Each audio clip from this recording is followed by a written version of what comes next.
Hello friends, I am Arpit and now I am here with the Yojana analysis for the month of June 2024. Many students have been waiting for this and I could read some of the comments as well on YouTube.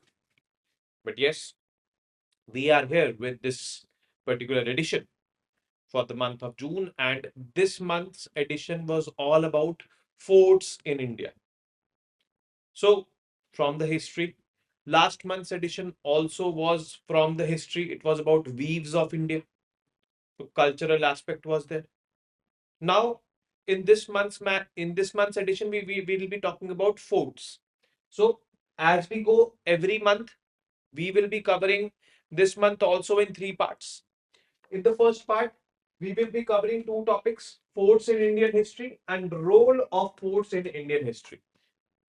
So forts largely have been a defense mechanism, if I would say. During the times of war, the entire, I would say, army would take refuge in the forts. Forts were strategically built so that it becomes difficult for the enemies to reach the forts. But if the enemies reached the fort, breached the security of that fort, and had a fight with the army, defeated the army, then the fort came under the jurisdiction of the attackers. So forts largely were for security purposes. But yes, later on, the purposes got diversified. Like many, I would say, forts were having houses also, whether people were staying permanently in the the forts. And many forts had markets. There was huge forts like these. So, like for example, Delhi, we have the walled city Delhi, in which there are walls, and there is this red fort in the center, and in front of red fort there is a market, Chandni Chowk. So during the times of the Mughals and all, you know the people used to go come for this market, Chandni Chowk, and people used to reside there as well in the vicinity. And then we had walls, like in the walls we had those gates like Kashmiri Gate, Ajmeri Gate, and all are there. So Delhi was referred to as a walled city, and inside the wall there was this fort premise, there was the market, there was there were other things. And during the times of war or during the times of an attack, the doors of those, I would say, walls were closed, like the Kashmiri Gate was closed, the Ajmeri Gate was closed, like this. So this is how it was. In the second part, we will be dealing with Golconda Fort, and the next is forts and ports in medieval India.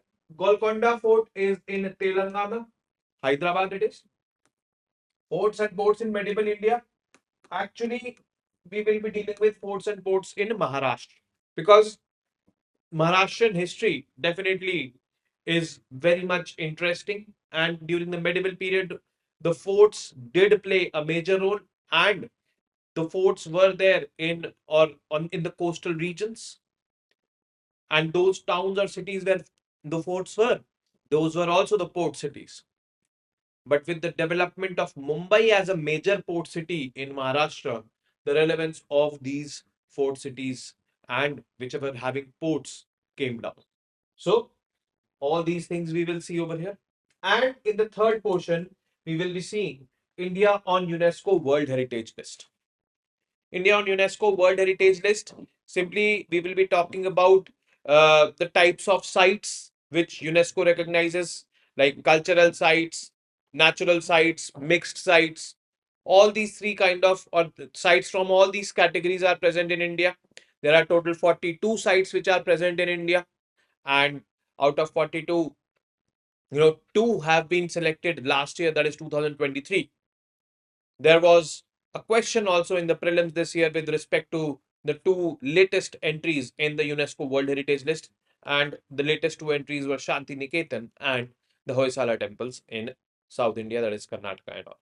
So let's get started with the first topic, that is forts in the Indian history. As I told you, that forts primarily were structures of defense. The kingdoms used to construct these forts on such strategic locations that it becomes difficult for the enemy to reach them.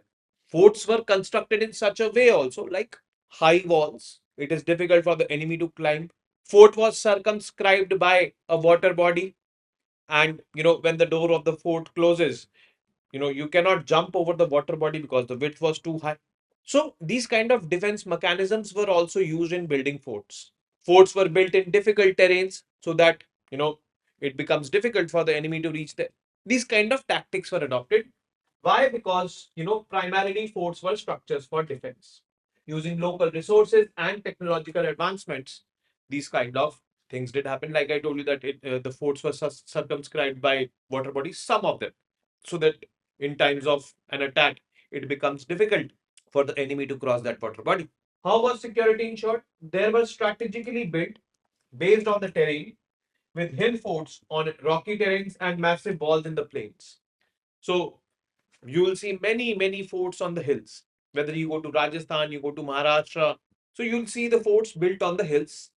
It was difficult for the enemy to climb up the hill, and when the enemy was climbing up the hill, it was easier to attack the enemy from top. So that mindset was there. Was defense the only purpose of the forts? Initially focused on defense, these forts, but later incorporated residential and religious structures as well. So obviously, when the people where they are residing, they will definitely have their religious structures. So the forts had a mosque, like Tani Chowk has this Red Fort area has a Jama Masjid over there. So and at that time, the society was more of religious driven society. Religion was the main factor. So people where they were living, religious structures also were constructed over there. Types of forts. Forts can be classified into multiple types based on their physical nature, landscape in which they are located, functions which are performed from the fort, etc. These are Dhanva or desert fort. These are there in the deserts, surrounded by a desert, arid stretch, and when the enemy comes, it can be taxing on them, crossing the desert and going to attack. So that is something which gives its strategic significance. Next is Mahi Durg or mud fort. This type of fort is protected by earthen walls or ramparts. Walls constructed of bricks and stones can also come under this category. So many forts in the country are falling under this category. Jal Durg or water fort. This type of fort is surrounded by water bodies, which could either be natural, like sea or rivers, or artificial, like moats, artificial lakes, etc., which were purposefully made for protection. So they are the Giri Durg or hill fort. As I mentioned, in Maharashtra and Rajasthan, also multiple forts you will find on the hills. You'll have to climb up the hills. Then Vriksha or Vanadur or forest fort. Fort is there in the thick forest, covers a preliminary line of defense. So it will be difficult for the enemy or the attacker to come here. Nridurg or fort protected by soldiers. This type of fort primarily relies on manpower, a strong army to defend itself. So in front of the fort, always a strong, a heavy amount of army will be deployed. Palace forts. Fort complexes, including palaces for royalty and nobility, can transition from military outposts to administrative and residential hubs. Some forts serve dual purposes as strategic military stations and residential centers. So they have now been converted into tourism hotspots or tourism hubs. If you go to, you know, Rajasthan and all, especially like the Neemrana Fort and all. So these are the types of forts. Apart from it, a city fort. City fort can attract populations and lead to the development of cities nearby. Like the Red Fort in Delhi can be categorized under this. Existing cities were sometimes enclosed within fortifications, like the walled city. We call Delhi the walled city, where there is walls in that area of central Delhi, Chandni Chowk and all. And in those walls, there are gates, like the Kashmiri gate is there, Ajmeri gate is there. So it is this city fort is basically that Red Fort is a classic example of city fort. Then trading forts. Forts were built as hubs for commercial and financial activities, with some evolving from warehouses or trade links to fortified structures for protection. So again, that region, Chandni Chowk, can be classified under this. Whereas apart from Chandni Chowk and all, if you go to Jaipur, so there also you will see these kind of things, that A fort is there, and in the front of the fort there is the a huge market, which is obviously a very very old market.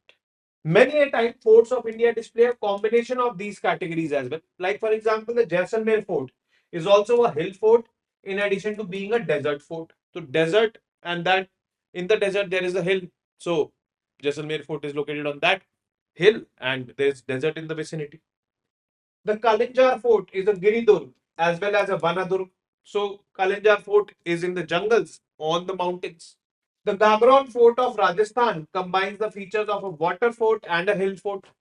So it is surrounded by water and it is on a hill. So these are the categories. However, categories are not standardized, but yes, you need to figure out things, that what kind of fort, even if in your lifetime you visit, so what kind of fort it is, what is the history of that fort. The role of forts in Indian history. Basically, we now know that forts are there for or are defense mechanisms. It typically refers to a strong protective structure or place, often enclosed by a wall, wooden palisade, or fence. These structures were guarded by warriors and strategically located to enhance the defensive features of a town, city, or kingdom capital. So, people started living there also in forts.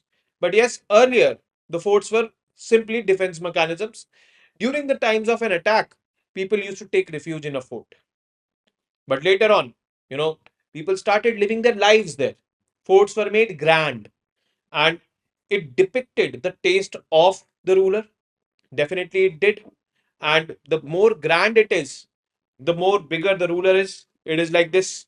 Over centuries, India has seen the rise of numerous forts, from full-fledged complexes to minor defensive forts, scattered across its landscape. And it is not like forts are found in North India only or South India only. They're found everywhere, all across the country. They're found.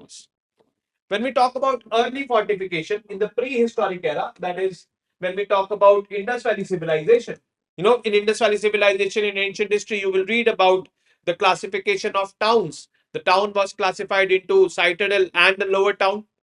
And in the upper town, that is citadel, the ruling nobility used to live. And in the lower town, the armed praja used to live. So, fortification date back to prehistoric times when natural and artificial means were used for protection. The Harappan civilization, that is from 3000 to 1500 BC roughly, provides the earliest archaeological evidence of fortified cities like Dholamira and Harappa. They were fortified with impressive walls and citadels. Citadels means the upper house where the ruling nobility was staying. Historic period, by the 4th century BC, fortified cities such as Patliputra, Kaushambi, Ujjain, and Takshashila emerged. These cities often had ramparts, gates, and bastions for protection. Forts through dynasties, if I see. Rajput forts, examples include Chittorgarh, Kumbhalgarh, and Jaisalmer, characterized by their massive stone walls and strategic locations. Sultanate and Mughal forts, forts like Agra Fort and Delhi's Red Fort, they are Sultanate forts. They actually signified power. Maratha and Sikh forts, Maratha forts like Raigad and Rajgarh, and Sikh forts like Kila Mubarak in Patiala illustrate regional defensive strategies and architectural styles.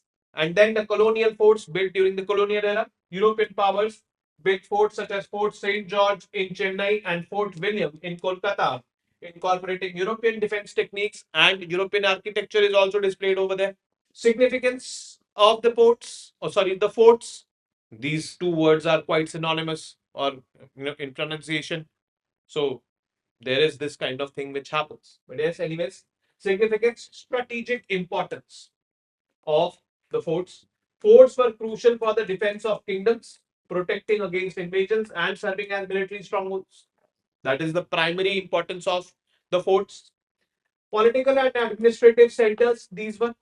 Now, since the people started living there, even the ruling nobility started living there, so obviously those forts became administrative centers.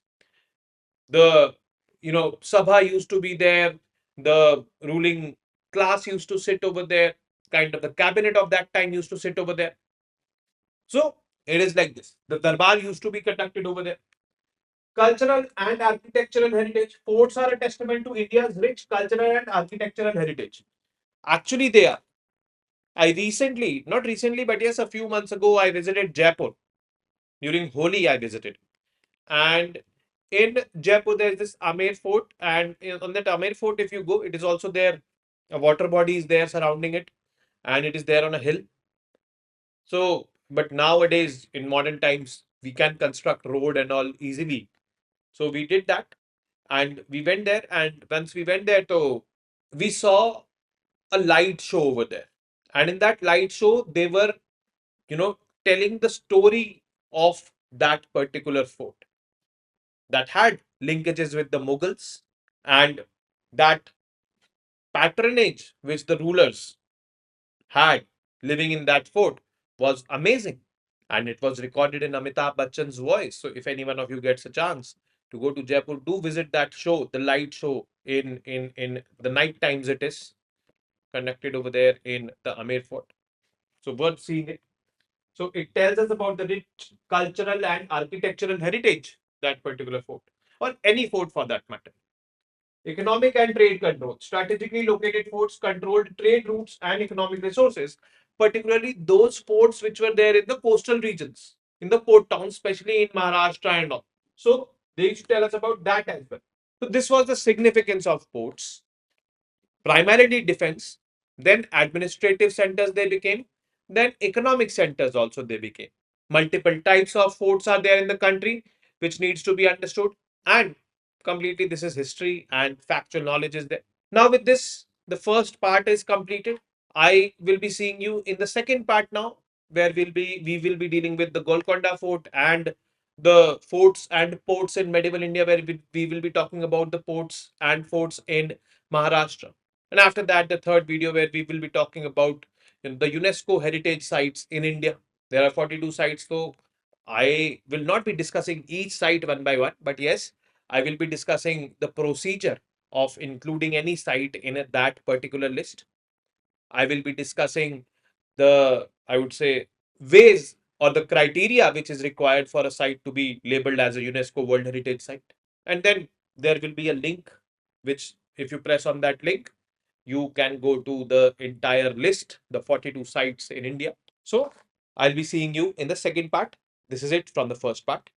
Namaste. Jai Hind.